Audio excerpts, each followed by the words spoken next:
Bismillahirrahmanirrahim. Hai, Assalamualaikum. Welcome back to Cungkih Channel. Terima kasih kepada semua kerana sentiasa memberi support untuk Akak. Akak doakan korang semua dipermudahkan segala urusan, dilimpah ruahkan rezeki dan diberikan umur yang panjang. InsyaAllah, amin ya rabbal alamin. Hari ini Akak nak sampaikan sebuah cerita yang sangat panjang dan Akak harap korang sudi untuk dengar story ni tau. Story ni Akak mentionkan daripada awal, dia ada 20 episod. Tapi Akak akan cuba untuk sampaikan cerita ni sekerap yang mungkin supaya korang boleh cepat follow up untuk cerita ni. Dan untuk pengetahuan korang semua, story ini telah ditulis oleh seorang novelis kisah-kisah seram yang dikenali sebagai Faizul Nizam. Untuk story kali ini bertajuk Kemaruk. Cerita dia memang best pada Akak. Pada korang, Akak tak sure. Tapi untuk pastikan sure ke tak, jom bersama dengan Akak untuk story ni. Dari Huzdaifah radhiyallahu anhu, ia berkata bahawasanya Rasulullah sallallahu alaihi wasallam bersabda, "Kelak akan kalian temukan suatu zaman, di mana pada zaman tersebut tiada sesuatu pun yang lebih sulit daripada 3 perkara, iaitu wang dirham yang halal, atau saudara yang setia, atau sunnah yang diamalkan." Hadis riwayat Tabrani.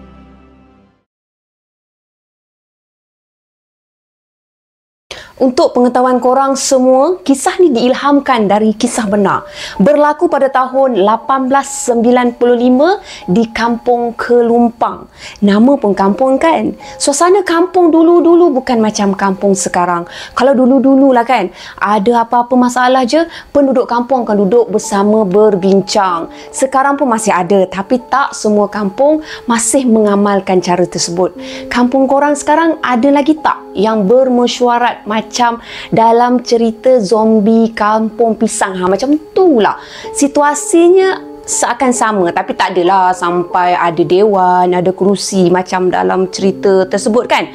Jadi untuk story yang ni dia agak old lagi, nama pun tahun 1895. Jadi memang lagi jauh daripada kisah zombie kampung pisang. Jomlah kita selami kisah Kemaruk episod yang pertama.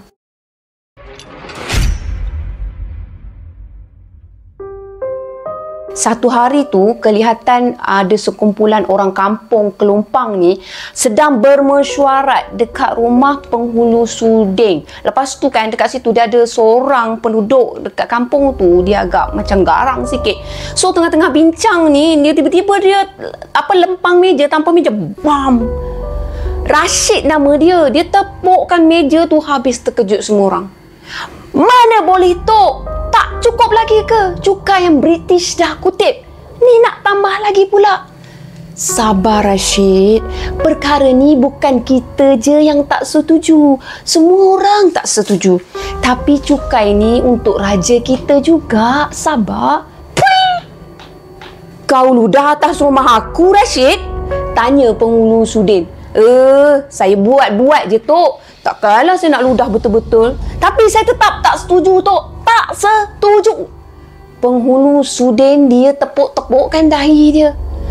Berapa cukai tambahan yang mereka minta, Din? Tanya Pak Dolah, salah seorang lagi penduduk dekat situ. 5 sen untuk setiap padi, setiap guni padi. Ish, banyak tu. Selama ni mereka dah kutip 3 sen setiap guni padi. Ni nak minta tambah lagi 5 sen. Kita nak makan apa nanti? Kata Pak Dolah. Pak Sudin dia angguk-anggukkan kepala. Dia pun dah rasa amat tak setuju dengan permintaan setinggi tu. Rata-rata penduduk kampung Kelumpang adalah seorang pesawah. Mereka semua miskin. Jika ditambah lagi dengan cukai, kasihanlah mereka semua. Jika ikut dari kata mereka, ini adalah persediaan untuk perang. Kalau kita nak British lindungi kita, cukai ni perlu. Kata mereka lah. Jelas penghulu sudin pada semua orang kampung yang ada kat situ. Mereka semua terdiam membisu. Rashid dengan rakan-rakannya yang muda, dia mula geleng-gelengkan kepala mereka. Darah muda mereka ni mulalah menggelegak tau. Jadi marah sangat. Sampai mereka ni terpaksa bergantung harap dengan British. Jiwa mereka lagi memberontak. Sampai bila nak bergantung harap dengan orang British ni? Aku faham apa yang kamu semua rasa sekarang. Tapi kita semua kena sabar. Kata penghulu sudi nak tenangkan hati mereka semua. Bangsa kita ni lemah. Mudah sangat tunduk dengan orang asing. Kemat membentak ramai tu penduduk kampung tu. Sabar, aku pun tak setuju dengan keadaan sekarang. Cuma kita ni ibaratkan mentimun. Bergolek kita luka, digolek pun kita luka. Buat masa ni kita akur dulu dengan kehendak mereka. Ini juga adalah titah raja. Jelas penghulu sudin lagi. Sekali lagi mereka semua tu terdiam membisu. Mereka semua perlukan seorang wira yang perlu bangkit di kalangan mereka. Tapi siapa? Mereka bukanlah askar. Mereka tu golongan petani je. Pendidikan pun tak ada. Macam manalah mereka ni boleh melawan kekuatan British? Mereka pasrah tapi mereka tak reda keringat mereka diratah macam tu aja. Mereka menyimpan dendam tau. Of course lah korang, kita sedia maklumkan betapa sukarnya pada nenek moyang kita untuk generasi yang sekarang. 1 jam kemudian mereka semua berangsur balik ke haluan masing-masing. Dah settle, tak settle masalah pun. Tapi dah tak boleh nak buat apa. So balik ke rumah masing-masing. Masuk pula part semasa dalam perjalanan nak balik tu. Rashid, Kemat dengan Sidi, tiga orang sahabat ni, dia macam biasalah berjalan bertiga. Mereka ni dah macam adik-beradik. Walaupun tak ada pertalian darah, tapi mereka ni memang akrab, betul-betul akrab. Aku tak puas hati betul. Apa British ingat dia ni boleh hambakan kita ke? Kita ni hamba dia ke? Rashid, dia marah-marah, dia bentak-bentak, dia tumbukkan tangan-tangan dia tu. Banyaknya tangan dia. Dia tumbukkan tangan dia tu. Habis tu nak buat macam mana? Kita bukannya ada senapang macam mereka tu. Kau nak lawan mereka pakai apa? Pakai cangkul. Sidi dia menemplakkan pada Rashid. Kau ni macam penakut je. Apa kata kau, Kemat? Kemat dia diam 1000 bahasa tau. Dia mengetap gigi dia geram sebenarnya. Kalau dia ikutkan hati muda dia, nak je dia tu tikam wakil British yang ada kat Pekan tu. Biar British tu tahu orang Melayu ni pun kuat juga. Itu apa yang dia rasa lah, tapi buat tak pun. Oi Kemat, apa kau menong? Rashid dia tepuk bahu kawan baik dia tu. Kemat terkejut lah bila Rashid tiba-tiba tepuk bahu dia. Terperanjatlah aku. Rashid dengan Sidi dia tergelak bila dia tengok Kemat ni macam nampak hantu tau. Masa tu Kemat sebenarnya mereka ni lalui satu gerai Pak Husin. Oi korang, nak balik ke? Marilah sini, teman aku minum ni. Imam Halim dia berteriak ke arah mereka bertiga ni. Pak Halim belanja baru kami singgah. Pekik Rashid. Amboi korang, datanglah. Harta mak bapak aku tak habis guna ni. Korang ni macam tak kenal aku. Imam Halim ni dia merupakan keturunan orang kaya dekat kampung Kelumpang. Moyang dia tu seorang bangsawan yang sangat disegani kat situ. Imam Halim ni orang yang pemurah. Dia memang suka sangat bercampur dengan budak-budak kampung ni. Mereka bertiga ni singgah, lepas tu duduk semeja dengan Imam Halim. Minta apa yang kau nak. Jangan terkejut. Nak makan pun boleh. Pelawa Imam Halim. Tak ada apalah Pak Halim. Kami dah makan kat rumah Pak Sudin tadi. Minum je lah. Kata Kemat. Lantas mereka bertiga pun pesanlah minuman dah orang offer kan. Macam mana dengan mesyuarat tadi? Ada apa-apa aku patut tahu? Tanya Imam Halim. Yang Pak Halim tadi tak datang kenapa? Lepas tu nak tanya pula. Kata Rashid kembali tau. Aku ni kan imam. Masa korang mesyuarat tadi tu, aku dekat masjid. Lain kali buatlah lepas isyak. Ini lepas maghrib. Mana maunya aku ke sana. Mereka bertiga sambil-sambil hirup minuman tu. Sambil-sambil tu dia memandang. Logiknya juga apa yang imam cakap kan. British minta cukai lagi. Rashid jawab. Dia jawab ringkas je. Bukan kamu semua dah bayar ke? Tanya Imam Halim. Mereka naikkan lagi dari 3 sen kepada 8 sen untuk setiap guni padi. Gila betul. Imam Halim digeleng-gelengkan kepala. Manalah orang kampung tak marah. Mereka ingat kita ni semua kerja cetak duit agaknya. Kata Imam Halim. Mereka semua ni 1000 bahasa tau. Rasa nak berbual tu macam dah tak ada mood dah. Kan kalau salah cakap kan bergaduh jadinya. Dah lah Pak Alim, nanti Pak Alim tanyalah sendiri pada Pak Sudin. Kami nak balik dululah. Kata Kemat. Lepas tu mereka bertiga pun bangun daripada tempat duduk. Lepas tu mereka pun berlalu tinggalkan warung tu. Cepat benar. Jangan diturutkan perasaan tu. Pujukan imam tu tak diendahkan. Mereka terus je beredar daripada situ. Mereka teruskan perjalanan mereka. Sedang mereka berjalan untuk balik, ada sesuatu yang berada di pertengahan jalan. Mereka bertiga berhenti serentak. Kau nampak tak apa yang aku nampak? Shidi bertanya. Mereka berdua ni, mulut angkuh. Nampak? Ada kelibat seperti lelaki berdiri sambil menghadap mereka.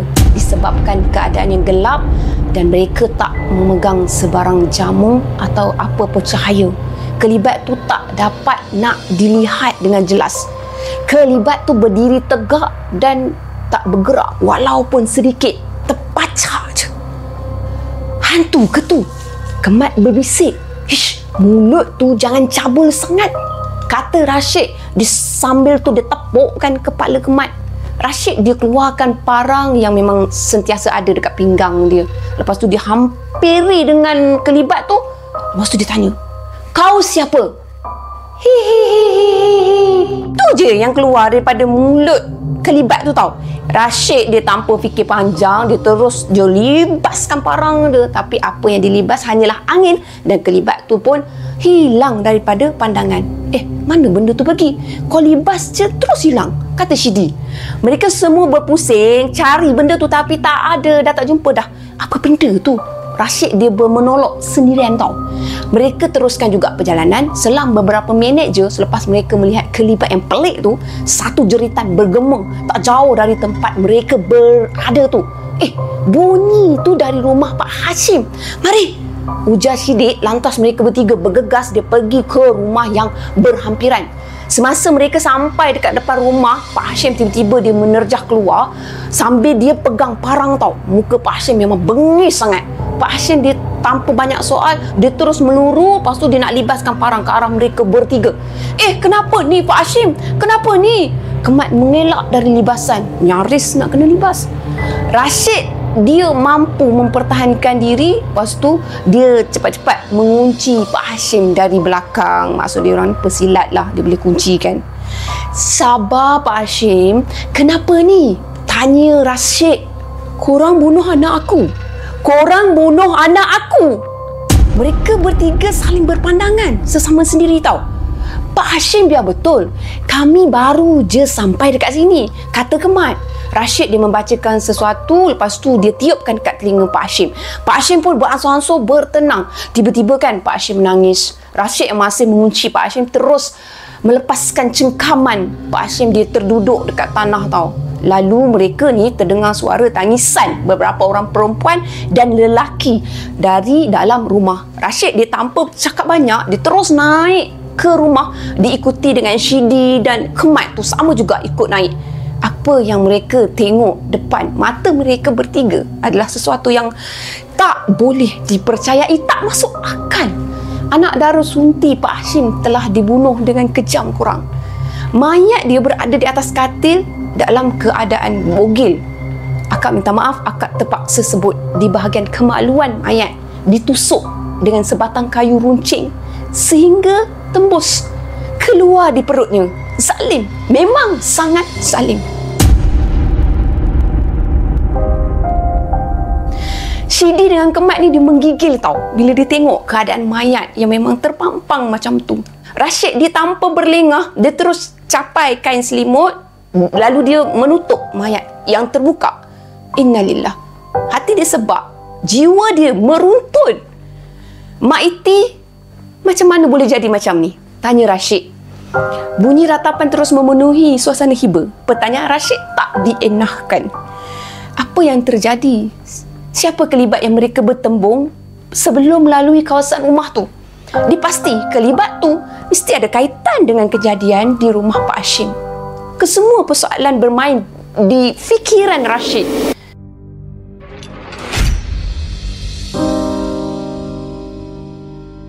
Orang kampung berkumpul di hadapan rumah Pak Hashim. Suasana pilu menyelubungi majlis pengebumian arwah anak dia. Pagi yang cerah seakan tak ceria langsung. Semua orang kat situ tak rasa ceria langsung. Semua sedih, semua pilu tau.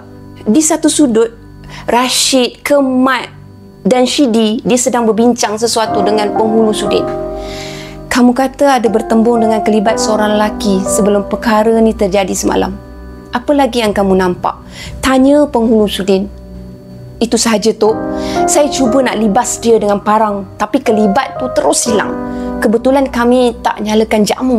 Jadi masa tu mereka ni tak bawa jamu, jadi keadaan tu jadi kelam, jadi tak nampak sangat. Mereka tak boleh nak nampak dengan jelas kelibat tu. Jelas Rashid. Tok, bagaimana dengan pihak polis? Kita tak perlu bagi tahu mereka ke, Tok? Cadang Shidi.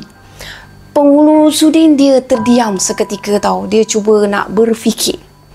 Aku dah hantar si Tompang untuk melapor ke pondok polis. Mungkin lagi 2 hari baru dia sampai balik ke sini, kata penghulu Sudin. Sebab balai polis memang jauh korang daripada kampung tersebut.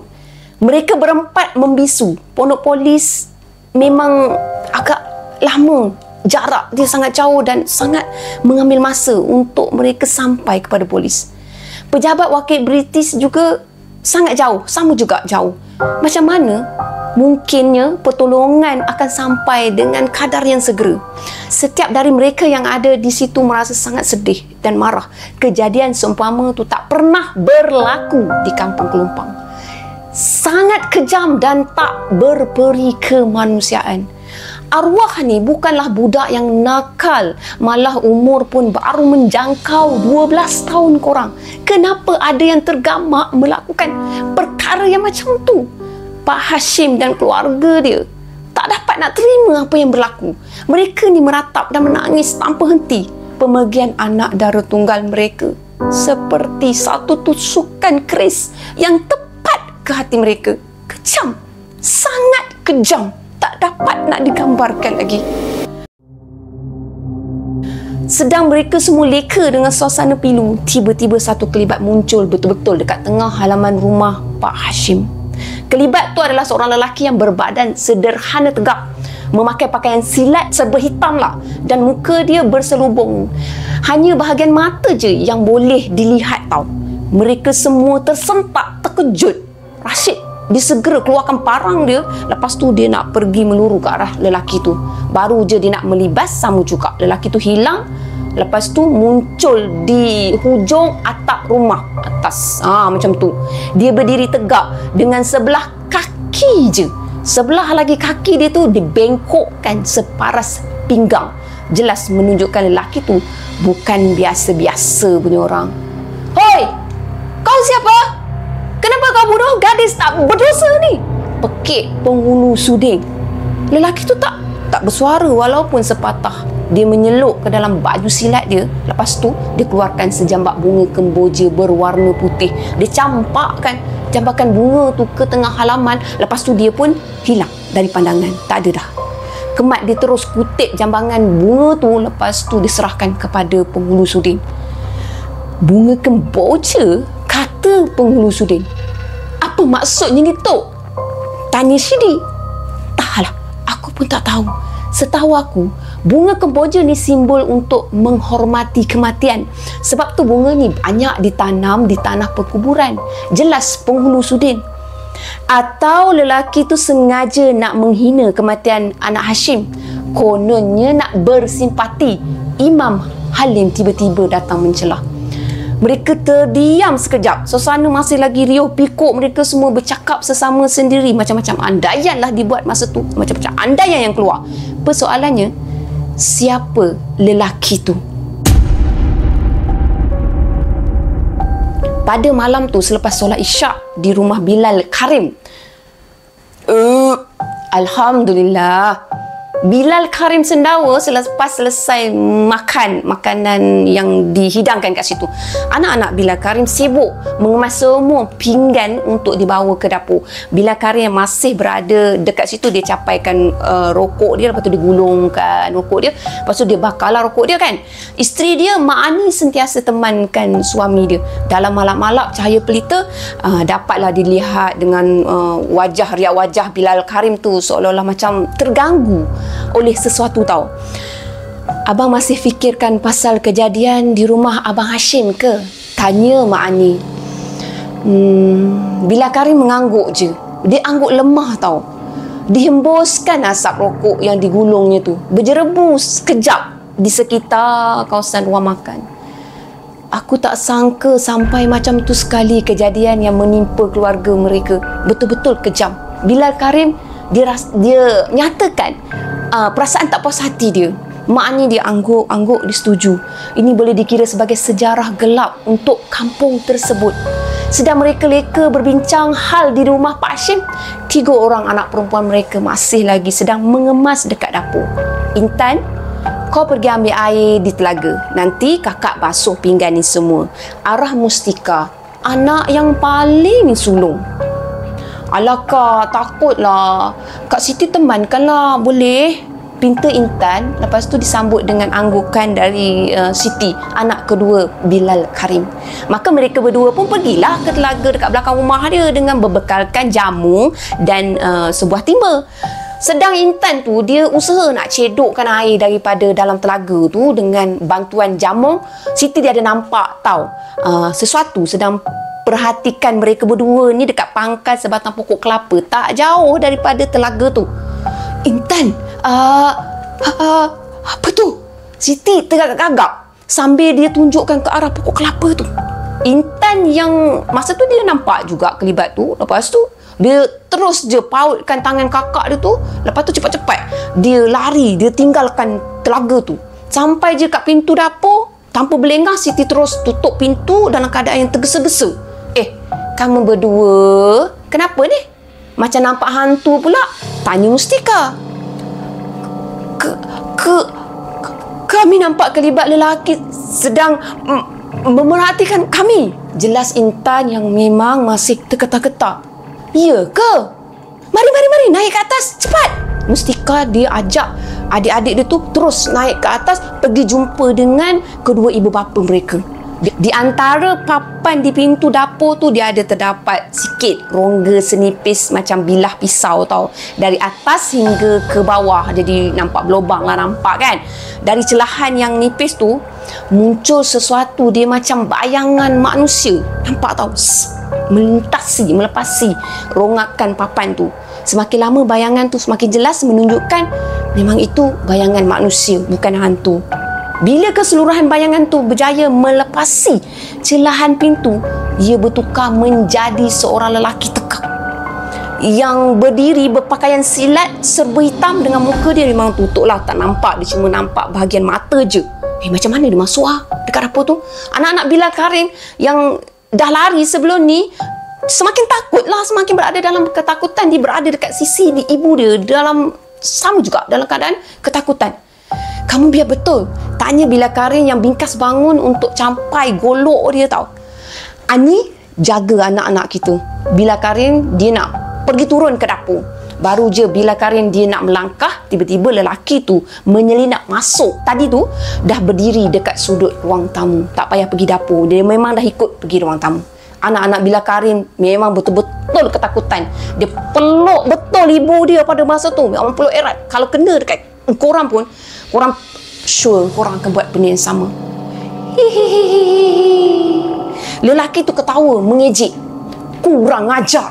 Bilal Karim terus meluru. Dia nak libas dengan golok dia yang dicapai tadi. Belum sempat Bilal Karim ni melibas, lelaki tu menepuk kedua tangan dia. Serentak mereka semua terkaku, dah tak boleh bergerak.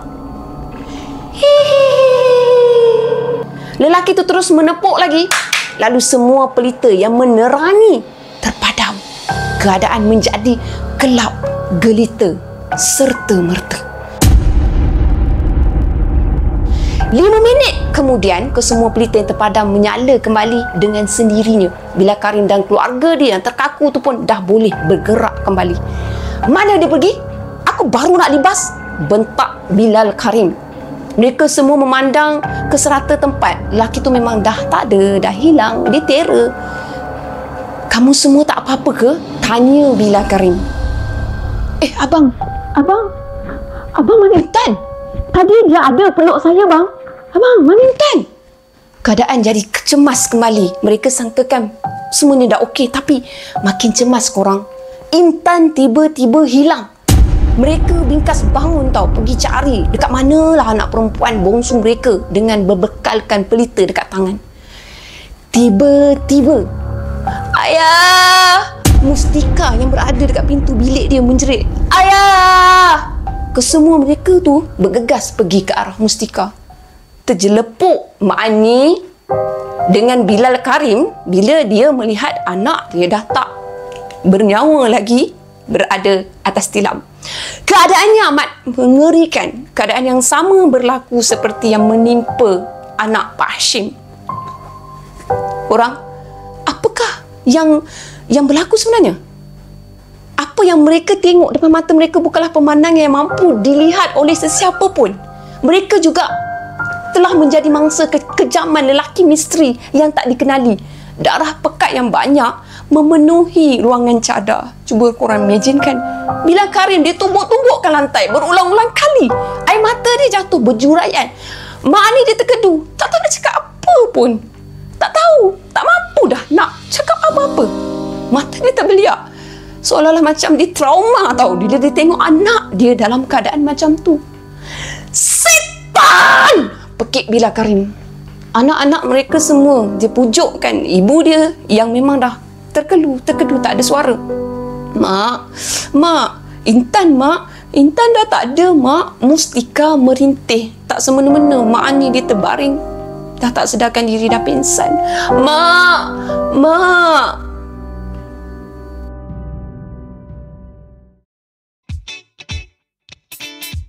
Sekian dulu untuk episod yang pertama dan episod yang kedua.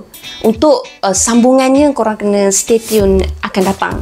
Jadi apa yang baik sama-sama kita ambil jadikan sebagai toladan, dan apa yang buruk sama-sama kita ambil jadikan sebagai sempadan.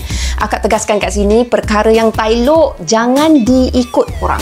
Sekian saja daripada akak. Terima kasih kerana sudi menonton sehingga akhir. Bye. Assalamualaikum. Terima kasih. Jangan lupa subscribe.